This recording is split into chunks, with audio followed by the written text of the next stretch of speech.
The sixth subway train.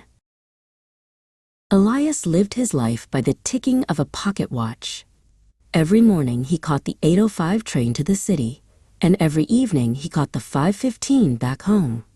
The world to him was a blur of gray concrete, rushing commuters, and the screech of steel on tracks. He never looked up from his shoes, for the schedule left no room for looking at the sky. One Tuesday, the clock betrayed him. A shoelace snapped, a gust of wind took his hat, and by the time Elias reached the platform, the 5:15 was nothing but a pair of red lights fading into the dark tunnel. For the first time in 20 years, Elias was late. He sat on a cold bench and listened to the silence of an empty station.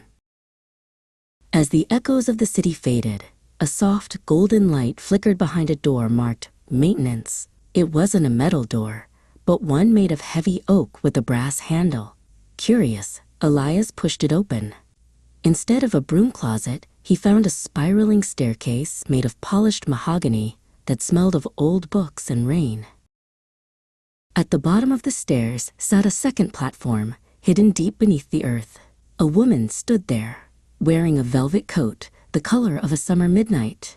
She held a lantern that pulsed like a heartbeat. "You've missed the 5:15, she said with a knowing smile. "I am Mina, the conductor of the 6th. Elias checked his watch, but the hands had stopped moving. "There is no 6th train on the map," he whispered.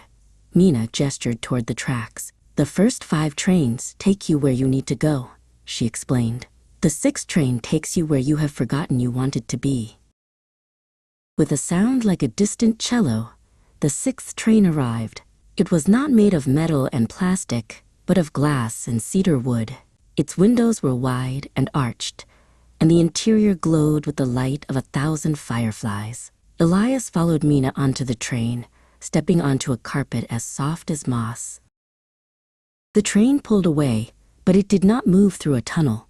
The map above the door didn't show 42nd Street or Central Park. Instead, the stops were labeled "The Afternoon of Chasing Butterflies," "The Scent of First Snow," and "The Dream of the Blue Whale."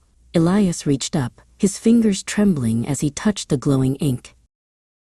Through the large glass windows, the city disappeared. They soared through a forest where the trees were made of crystal and the leaves hummed a gentle lullaby.